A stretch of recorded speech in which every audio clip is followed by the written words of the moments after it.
आज हम कुछ नया करेंगे। मैं हर बार कहती हूँ कि कुछ नया करोगे तो कुछ नया पाओगे। इस बार हम विक्रम बेताल की स्टोरी सुनेंगे। आज तक हम हमारी मातृभाषा गुजराती में रीडिंग करते आए। हमारे इस ग्रुप का एक उद्देश्य है कि हम लोग नियमित रीडिंग करें, हमारे में एक आदत बन जाए। इसलिए हम रोज का 10 मिनट का रीडिंग करते हैं। तो बस यही हम आगे बढ़ाएंगे। और इस बार विक्रम बेताल की जो स्टोरी है, आपको एक आश्चर्य होगा कि हार्वर्ड यूनिवर्सिटी में एमबीए विद कम्युनिकेशन करने वाले स्टूडेंट के लिए ये ऑफिशियल बुक है। ऐसा क्यों? तो बोलते हैं कि ये बुक में बहुत सारे एथिक्स है। हमें अपने हिसाब से न्याय लिखना है। हम कुछ भी लिख सकते हैं, जैसे कि उस व्यक्ति ने ये नहीं किया होता तो ये सिचुएशन ही खड़ी नहीं होती, यहाँ इसकी यहाँ गलती है। सब कुछ हम अपने हिसाब से लिखेंगे। सिर्फ मन की कसरत पे हमारा ध्यान होना चाहिए। मन की कसरत के लिए ही हम ये रीडिंग करते हैं और इसमें ऐसे मोरल लिखते हैं, न्याय लिखते हैं। कल हमने देखा कि नाजुक कौन है, तीनों रानियों में से नाजुक कौन है। अब विक्रम राजा क्या जवाब देते हैं वो हम सुनते हैं। बेताल राजा की तीनों रानियां वाकई बहुत नरम स्वभाव की थी, लेकिन मैं समझता हूँ कि सबसे अधिक कोमल छोटी रानी रूपा थी, क्योंकि बाकी दोनों रानियों को तो जिस चीज से परेशानी हुई वे तो प्रकट रूप में थी, पर छोटी रानी रूपा तो दूर से आती मसूल की आवाज से इतनी पीड़ित हो उठी थी। अतः रूपा ही सबसे अधिक कोमल थी। बिल्कुल ठीक कहा विक्रम। अब वही बात दोहराता है। वो अपने पास अपनी झाड़ पर चला जाता है, फिर विक्रम उसे फिर से पकड़ता है, फिर से वो चलते हैं, फिर से वो स्टोरी सुनाना शुरू करता है और वही शर्त रखता है कि तुम जवाब दोगे, यानी तुम बोलोगे तो मैं वापस चला जाऊंगा, और तुम जानते हो जवाब और नहीं बोलोगे तो तुम्हारा सिर चूर हो जाएगा। तो अब आज नई स्टोरी हम लोग पढ़ते हैं। किस बात का दुख अधिक? इस स्टोरी में हमें ढूंढना है। पहले हमें प्रश्न दिया जाता है कि किस बात का दुख अधिक। विक्रम ने फिर से उसी तरह स्टोरी सुनना के बारे में विक्रम ने कुछ बोला नहीं। विक्रम ने कुछ उत्तर नहीं दिया। फिर भी बेताल ने एक नई स्टोरी शुरू कर दी। अवध नगर बहुत ही खुशहाल था। वहाँ के नागरिक भी सुखी थे। अवध नरेश श्री वल्लभ भी बेहद प्रसन्न था। नगर की खुशहाली का कारण था नगर का महामंत्री सत्य प्रकाश। वो राजा का राजकीय कार्यों में पूरा हाथ बटाता था, प्रत्येक कार्य में राजा की मदद करता था।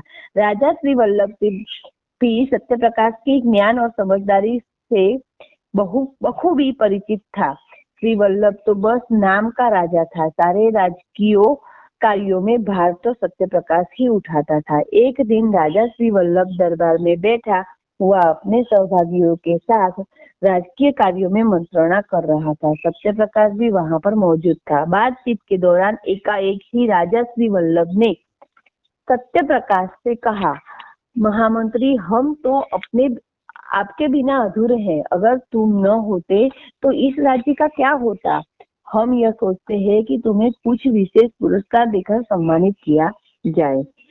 महाराज, यह तो मेरा कर्तव्य है। यह सेवा में किसी की पुरस्कार के लोभ में वशीभूत होकर नहीं की है, पर हम तो तुम्हारे लिए कुछ करना चाहते हैं। ठीक है महाराज, जैसी आपकी मर्जी। श्री वल्लभ ने अपने सहयोगियों और मंत्रियों से इस बारे में विचार विमर्श किया। राजा श्री वल्लभ की यह इच्छा थी कि सत्य प्रकाश को ही इस नगर का राजा घोषित कर दिया जाए। सभी राजा इसी बात से सहमत थे।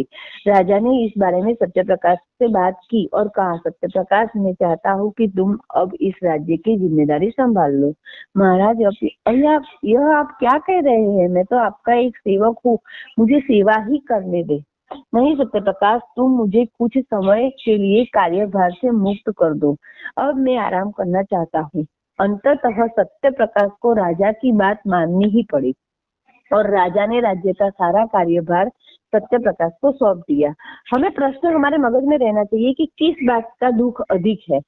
सौंप दिया। सत्य प्रकाश राजा बनने के बाद पहले से अधिक परिश्रम करने लगा, यहाँ तक कि अपने परिवार को भी पूरा समय नहीं दे पाता था। इसी तरह बहुत समय बीत गया। जब सत्य प्रकाश अपनी पत्नी के अपनी जब सत्य प्रकाश की पत्नी पति की व्यस्तता से दुखी हो गई तो उसने कहा, स्वामी अब इस राज्य का भार राज्य के वास्तविक अधिकारी श्री वल्लभ को सौंप देना चाहिए। चाहता तो मैं भी यही हूँ, लेकिन महाराज को यह स्वीकार नहीं है। उसने कहा, उससे कहो तुम सपरिवार कुछ दिनों के लिए तीर्थ यात्रा पर जाना चाहते हो, निश्चित ही वह तुम्हें मना नहीं करेंगे। सत्य प्रकाश की पत्नी ने उपाय बताया। अपनी पत्नी की बात अमल करते हुए सत्य प्रकाश ने तीर्थ यात्रा पर जाने की बात कहकर राज्य का सारा कारभार श्री वल्लभ को सौंप दिया। राजा ने भी उसे इस शुभ कार्य के लिए मना नहीं किया। राजा की आज्ञा मिलते ही सत्य प्रकाश सपरिवार तीर्थ यात्रा के लिए चल दिया। बहुत समय तक वह विभिन्न तीर्थ स्थलों की सैर करता हुआ समुद्र तट पर पहुंच गया। उसने कुछ दिनों वहीं रुकने का मन बनाया। एक रात को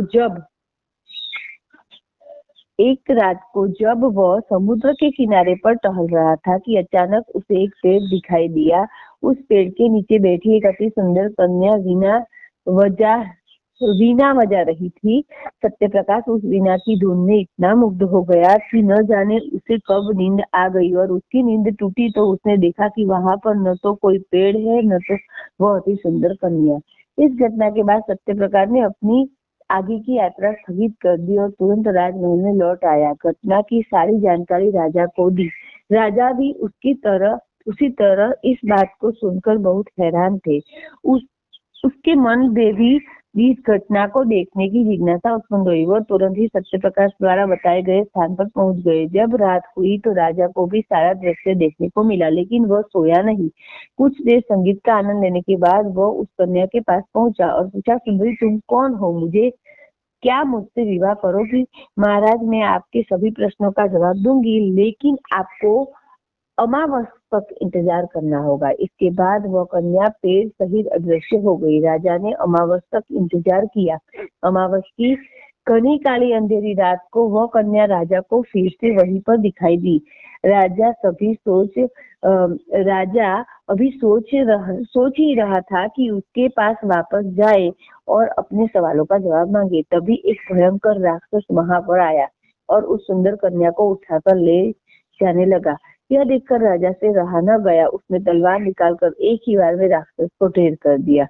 राक्षस से आजाद होते वह सुंदर कन्या राजा के पास आ गई और बोली, मैं आपकी बहुत एहसानमंद हूँ कि आपने मुझे इस राक्षस से चुंगल से आजाद करवाया। लेकिन यह सब क्या है? राजा ने पूछा। महाराज, मैं विद्याधर की पुत्री चंद्रिका हूँ। एक दिन मेरे पिताजी क्रोधावश मुझे श्राप दे दिया कि अमावस के दिन तुझे एक राक्षस के अधीन रहना होगा। तब से ही राक्षस प्रत्येक अमावस की रात को मुझे अपने वश में कर लेता है। बाद में जब पिताजी को अपने श्राप देने का पछतावा हुआ तो उन्होंने बताया कि कोई राजपुरुष ही मुझे इस दैत्य से आजाद करवाएगा।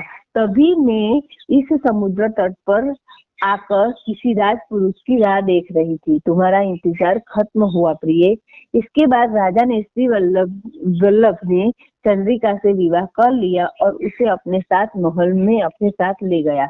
अब राजा राज्य कार्यों पर और भी कम ध्यान देने लगे। वह हर समय चंद्रिका के रंग रूप में मग्न रहने लगा। जब सत्य प्रकाश ने यह सब देखा तो उसे बहुत बड़ा धक्का लगा। उसे इस बात का इतना अधिक दुख हुआ कि हृदय गति रुकने से उसकी मृत्यु हो गई। स्टोरी यहाँ खत्म होती है और हमें यहाँ सोचना है कि किसका दुख सबसे अधिक है। किसका दुख सबसे अधिक है? मैं भी सोच रही हूँ कि किसका दुख सबसे अधिक है। चलो देखते हैं सब अपना जवाब क्या देते हैं। हमें सिर्फ सुनना नहीं है, अपना मत लिखना है।